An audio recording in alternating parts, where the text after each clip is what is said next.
was only a transition to a different sphere of consciousness. Carol Ann is not like those she's with. She is a living presence in their spiritual earthbound plane.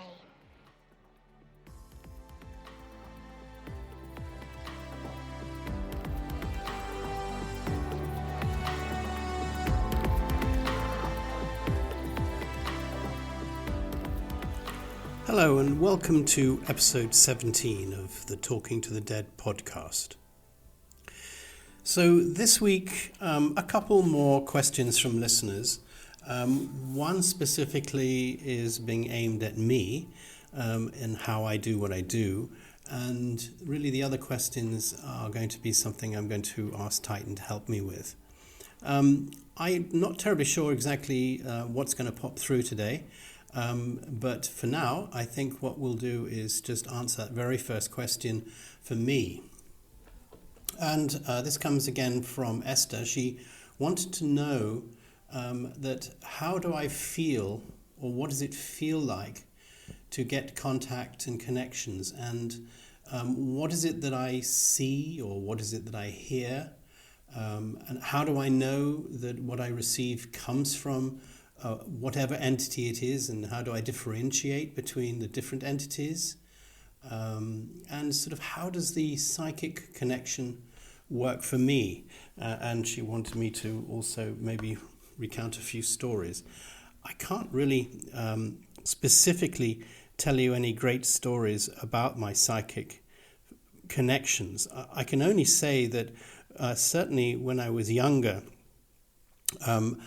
and I think I've mentioned this in earlier episodes, it was very clear to me that something wasn't quite the same for me as it was for other people. Very early on, when I was a very young child, I could see things happening in my bedroom. And I remember vividly as a baby lying in my cot and seeing these sort of shadowy figures walking around my cot. And I wasn't particularly frightened because obviously I was a baby and that was perhaps just normal. This was in London, and I remember being only scared once when this golden face lit up on my wall. I think it was on the left side from my bed. And it was a big, glowing, burning face. And it was very, very scary to me. I must have been about 5 or 6. And this face had a voice, and it was just saying over and over again, Dichter. And I have no idea really for sure what that meant or means. I believe it means it's a German word for poet. I've thought about it many times over the years, wondering what that was meaning to me. I'm certainly not a poet, and I didn't know anyone who was a poet. I remember screaming and yelling, and my mother came running in, by which time the face was melting into the wall. I'm not terribly sure if my mother did see that or not. But that was a story that I remember very vividly, and to this day. I think that was just one of the highlights of the various things that I used to notice and feel. Then I think perhaps the other psychic thing that came to me probably when I was about 14 or 15. And I was sitting with my mother having a cup of tea.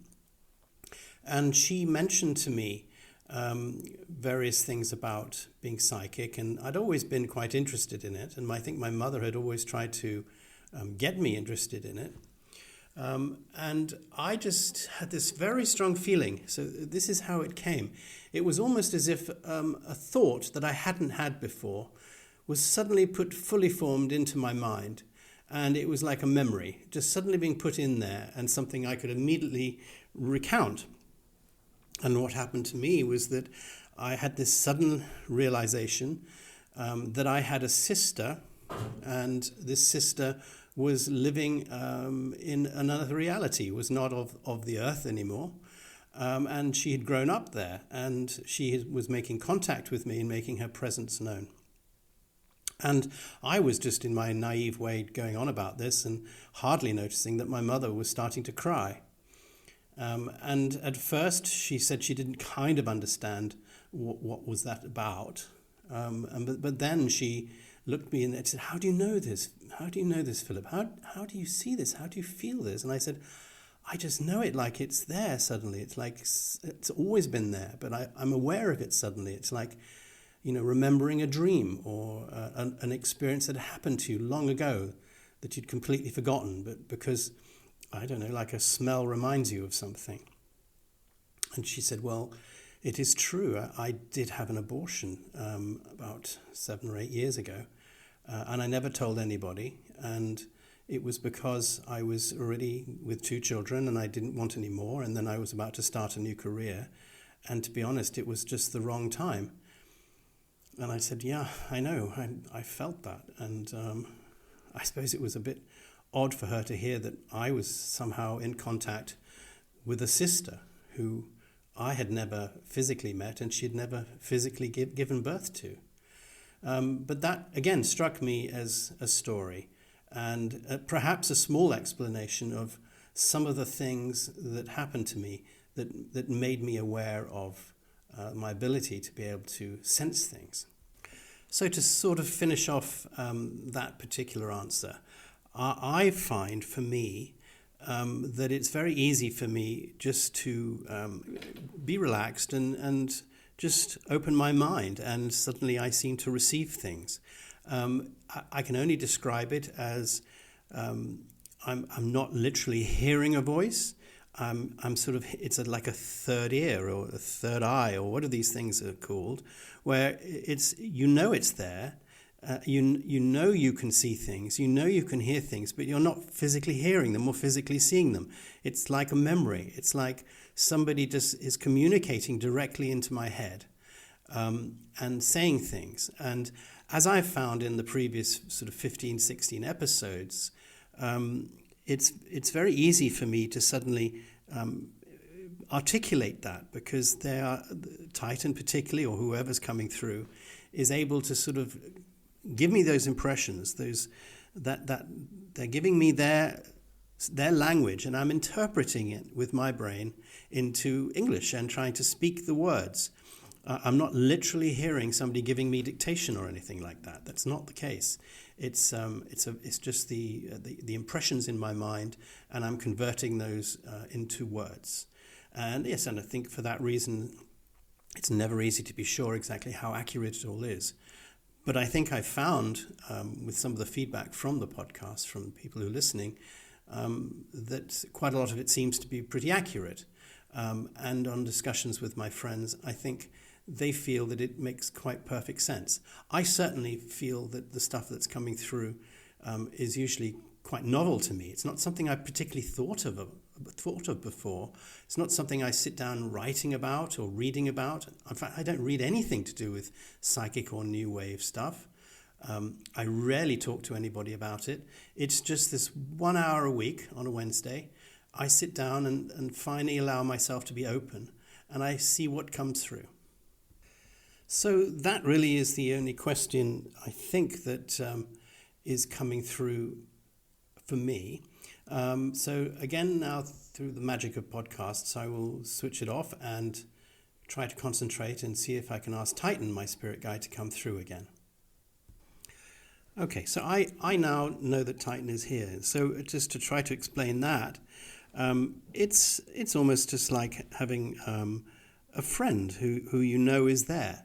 I don't see Titan particularly. Sometimes in my mind I get shapes or impressions, sometimes a light, sometimes a sound. But usually I just get this reassurance in my own mind that Titan is there and ready to talk. So I can't explain it any better than that. So let's see. And I first of all want to thank you for coming, Titan. And the first question I've been asked to find out about, and I'll ask you, is this comes from another listener from recent weeks, and a continuation of a dialogue that she's been having with me through email, and she is in some ways fascinated by what she's hearing in the podcast, but equally she's a little disturbed that believing what she's now hearing about life and reincarnation and spirits and animals and everything, she feels sometimes that is a contradiction to her previous beliefs, her Christian beliefs. She was very open by saying that obviously these beliefs are, sort of hammered into you, I suppose, from childhood onwards and reinforced by traditional church or traditional beliefs, things that you watch, you hear, and you discuss with your friends. And she wants to find out that how are you supposed to deal with a conflict that with a previous belief now that you're hearing, but we're particularly hearing from you, Titan, a different explanation for the way the whole of reality works. Okay, all right, I think I'll just allow Titan to pretty much answer that directly through me. Again, he's basically saying that, again, there is no conflict, and he's repeating that. There is no conflict. Everything that you experience in your life is as valid as the next. There is no contradiction, because to you, what you experience is something that you have chosen to experience, or what you believe. And the fact that you actually believe it, you have actually created that reality. And if enough people create that reality because through what they believe, and if it's similar to what you believe, then that becomes a very concrete reality that becomes a very strong manifested force. So he's saying that the only way he can really ask you to accept this is that you shouldn't see anything as being a contradiction. Titan is mentioning to me that you have to see that, for instance, the Christian church, in this particular case, has manifested its particular tenets into a belief system that millions of people around the world believe, and it's created a very strong reality. That reality of being a Christian and everything about being a Christian, whether it's the way you should live your life, or belief in certain things within the Bible, or what you feel happens after death, such as heaven, or whatever it may be. To you, if that is what you believe, then that is your reality. And that reality is what you will encounter when you die.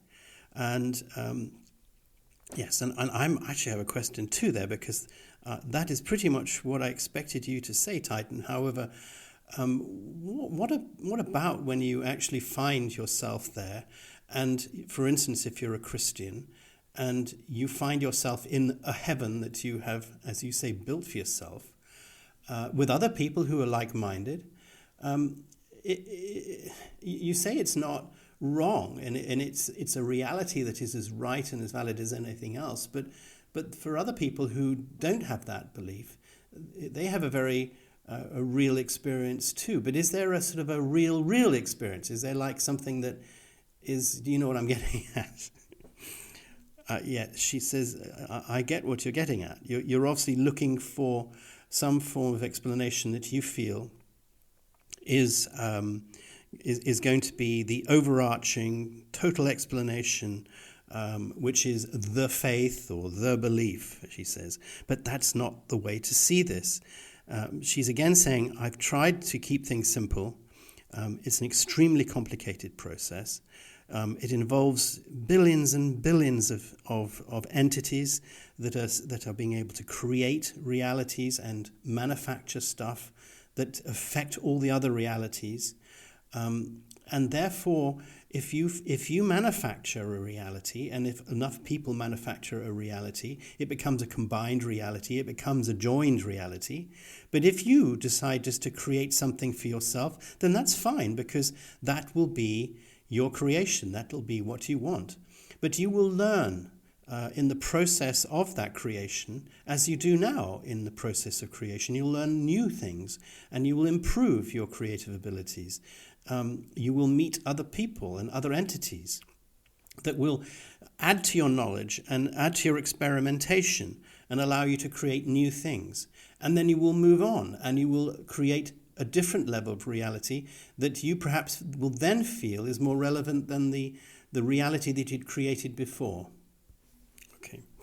The other question is, and this is also very interesting for me, and it's been mentioned by Linda, and she wanted to know that the sort of indoctrination by church and parents, but that obviously you've answered that a little bit already, and because that indoctrination is fine because that's their reality, that in fact they're imposing on you, but you obviously have to consciously accept that in order for you to be able to create that reality and to be part of it. I understand that.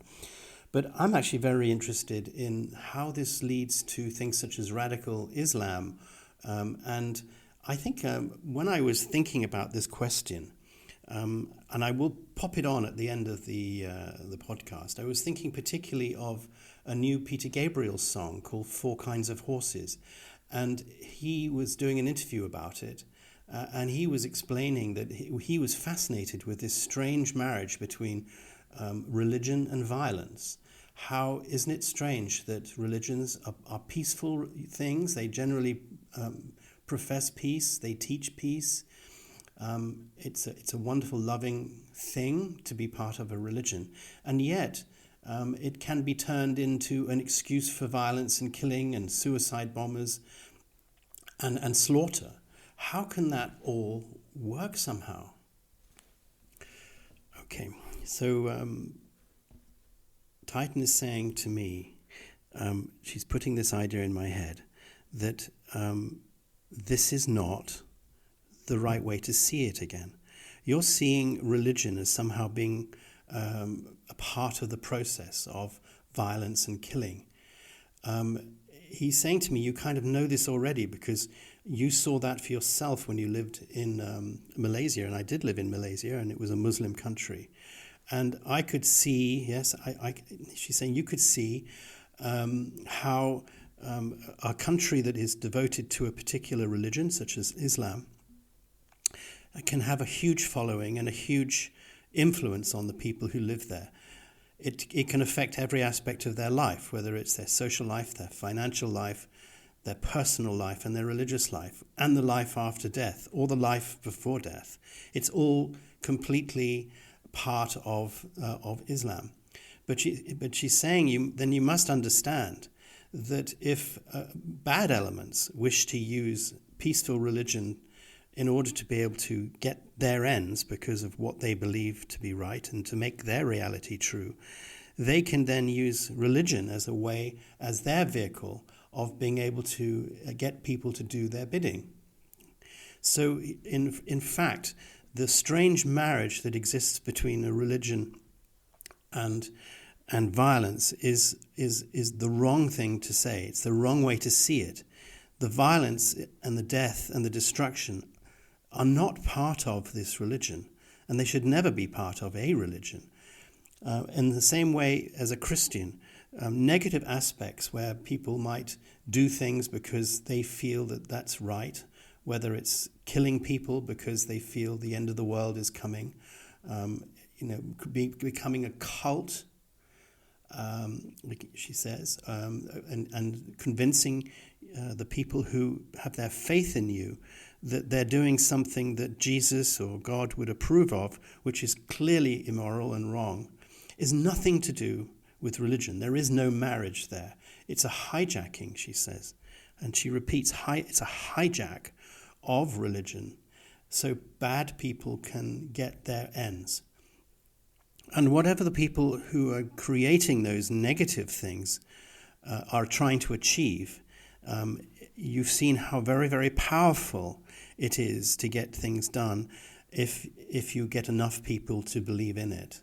And religion is just this perfect vehicle, she says. It's a perfect container that allows you to get things done through people, because you've got such a lot of the framework that exists already, and you've already got the belief system, you've got the hearts, and you've got the minds, and you've got the support, you've got the history.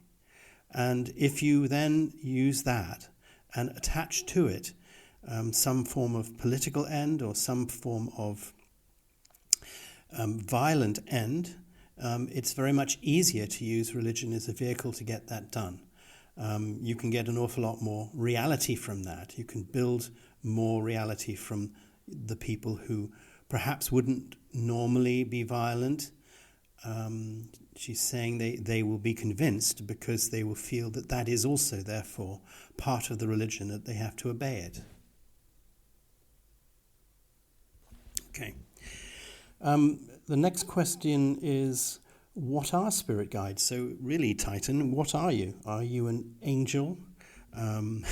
Do we all have a Titan? Can you tell us a little bit more about who you are and why you are? Titan says to me that it may come as a bit of a surprise to you, Philip, but I'm not just exclusive to you. You feel that there's a connection, that I am your personal spirit guide. That is not the case. I am not your personal spirit guide. You don't own me. I don't own you. I'm connected to you. I've been connected to your consciousness for as long as you could possibly imagine.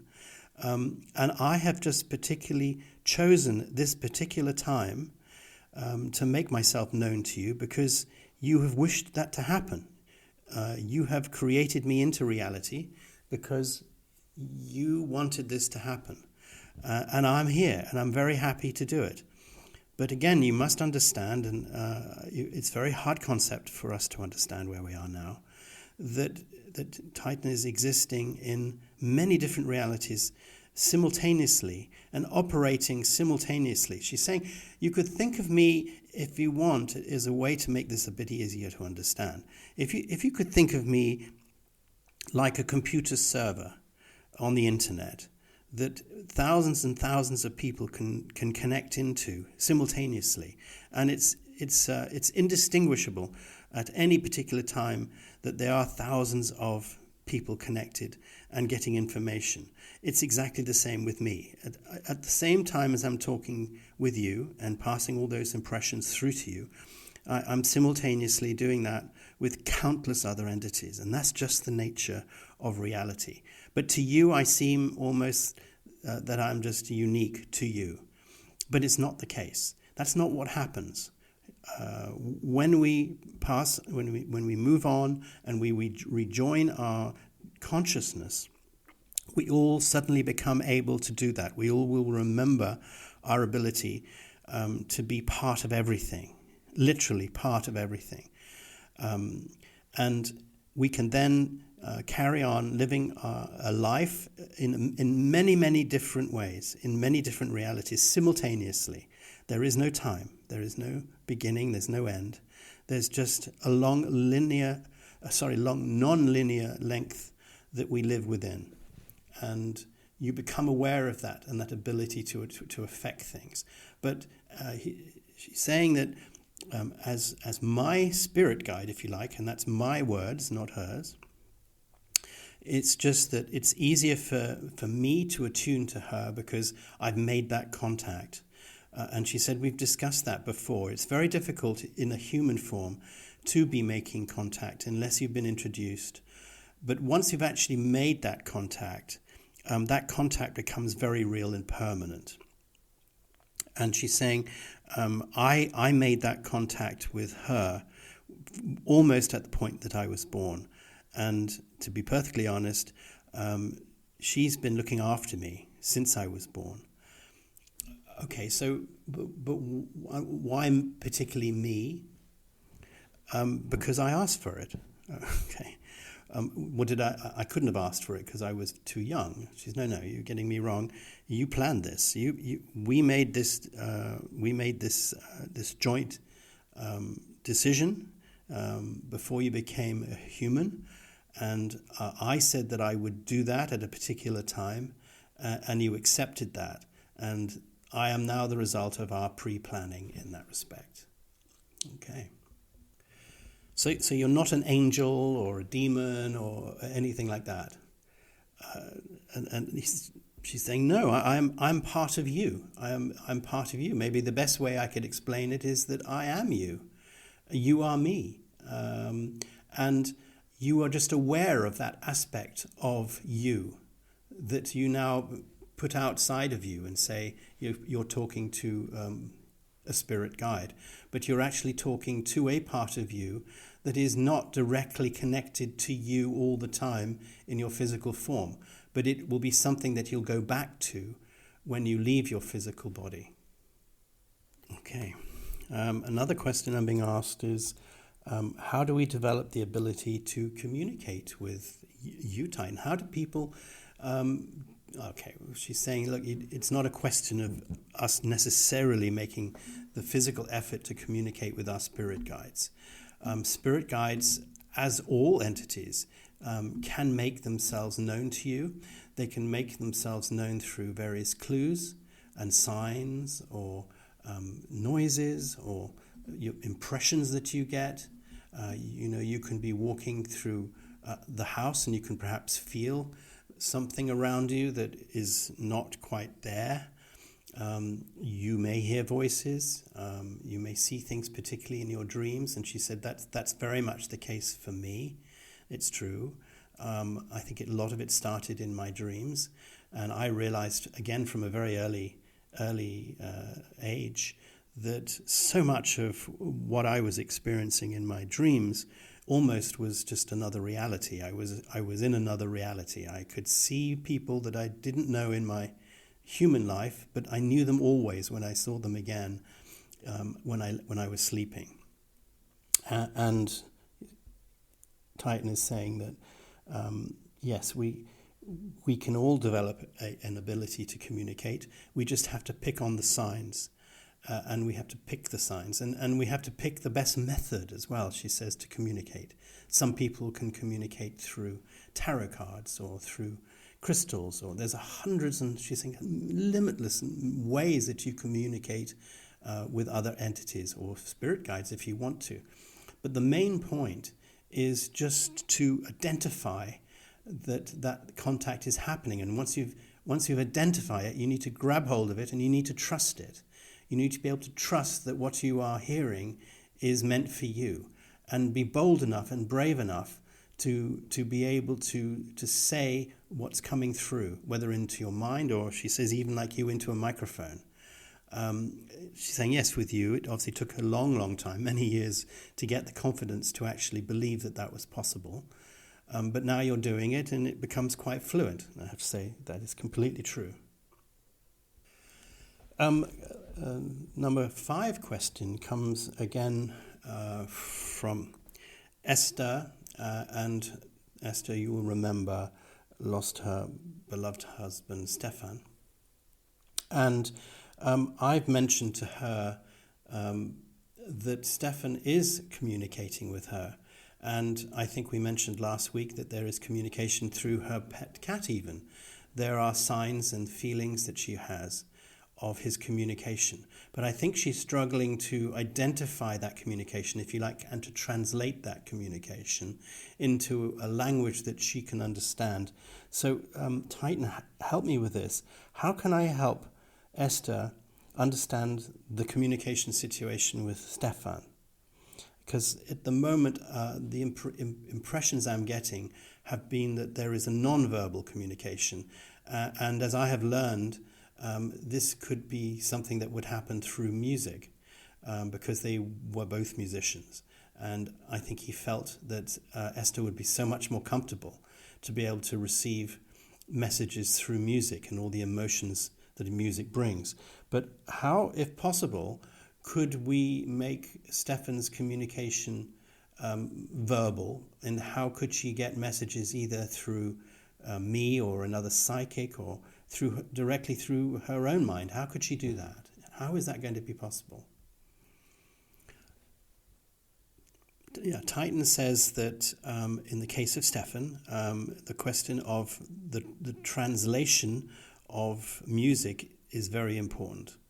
The sitting down and composing music is a process that is going to be much easier for him and much easier for her. I'm not terribly sure here now. She's mentioning that Esther is a great composer, or has even composed before, and maybe Stefan hasn't either. But this particular vehicle of composition of music is going to be the key that opens up the lock. And it's a question of sitting down, and she said this before, sitting down at a piano or sitting down at a violin or sitting down just in front of a sheet of music, or just having one of these small tape recorders where you can start recording sounds that come into your head, there's rhythms, or even a song, even just a melody that will come into your head. That is going to be the real key here, because that will allow you to suddenly open up more communication with Stefan. That, if you like, is the key. And if you want to do it, you will find that it'll become much easier, and all the other impressions will start coming through to you. She said that's all she really wishes to say about that at the moment. But it will become very obvious to her the more she tries to do that and concentrate on the composition of music. So, that's quite interesting, and I think I'm pretty sure that that Esther will understand that. And of course, it's going to be a lot harder in principle to put all that trust, I suppose, into making something like that work, because it does seem a little bit unusual the way we lead our lives, that we would suddenly make communication through music, and that could then lead to even more communication with somebody who's recently departed. Okay, so as we near the end of my time here, I would just ask you, Titan, is there anybody who wants to come through and say anything, or any more impressions or any more thoughts before we end? Well, Titan is actually showing me an image, and I think it's an image that I saw last night in my sleep, and I was very disturbed actually when I saw it. And it's an image of a child that has hung, I think, herself, it may be himself, and this child is hanging by a rope against a wall, and I was wondering what on earth that meant. And Titan is indicating to me that she just wants to say one final thing today about suicide, and she wants to also talk about people who kill people, and the purpose of this, and what it means to people who are left alive.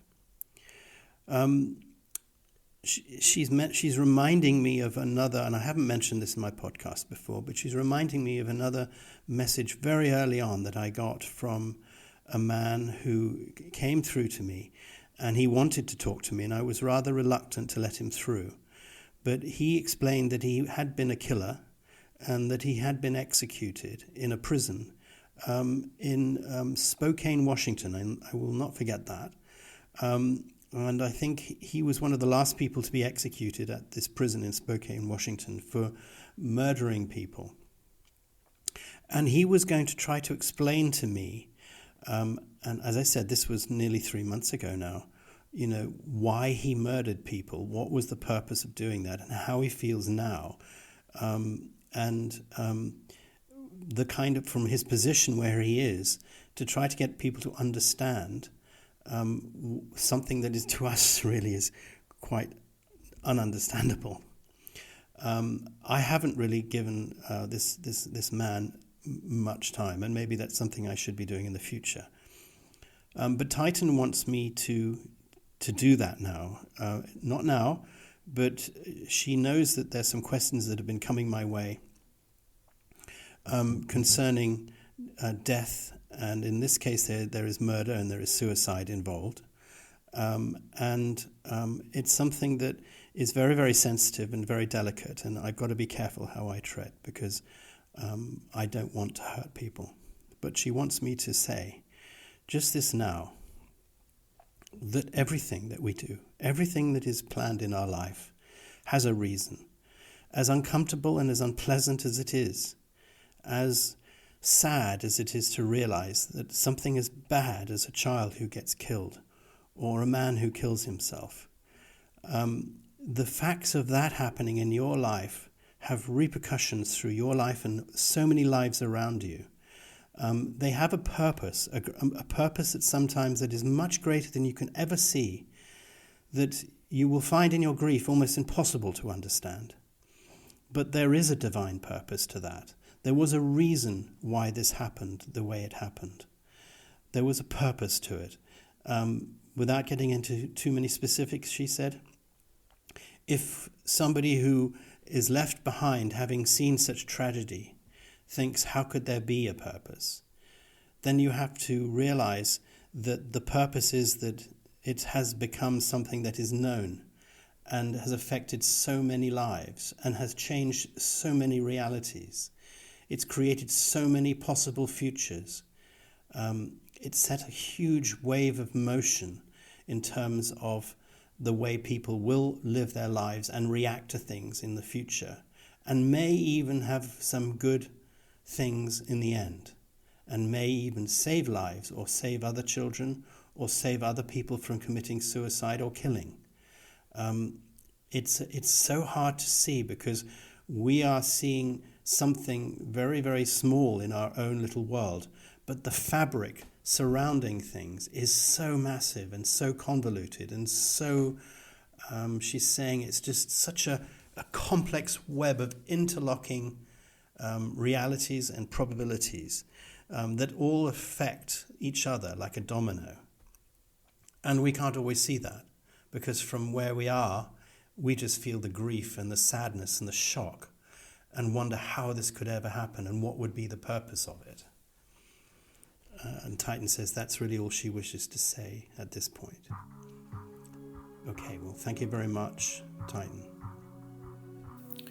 And so on the way out, I just want to play you Peter Gabriel's song, 4 Kinds of Horses. Again, a copyright material, I will give full credit to it. And I put it on because I want you to listen to the lyrics. And I want you to try to understand Peter's concern about this marriage between religion and violence. And the meaning of violence, which is something I think we're going to be talking more about in other podcasts. It all seems so simple, remarkably clear, like the darkest superhero. You will burst into our fear. They must have seen you looking, watched everything you said, knowing you could be a part of it. They fill your head, fill your head. Come all the nights, oh, come all the days. So inaccessible in this land beyond the brilliant haze. Here is all your money, there is the load. This is how you travel if you live to see the world explode.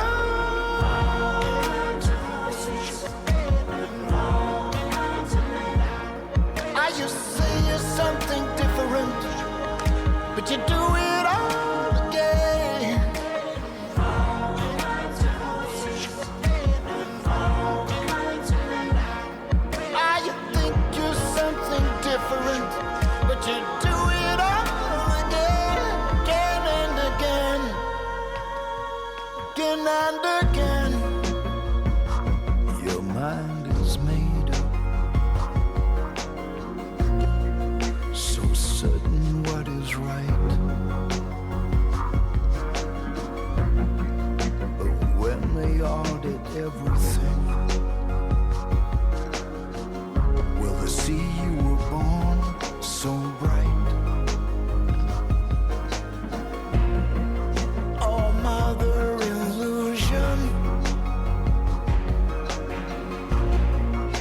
with your jacket in flames.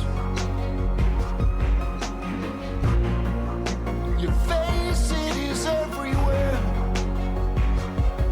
Such a dark, dark shade of fame. Come all the nights, oh, come all the days. So inaccessible in this land beyond the brilliant haze. And here is all your money, there is the load. This is how you travel if you live to see the world explode.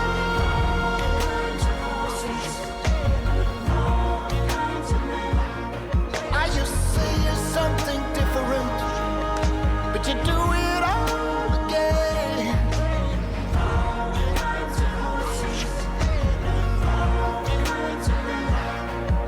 You think you're something different, but you do it all again, again and again, again and again.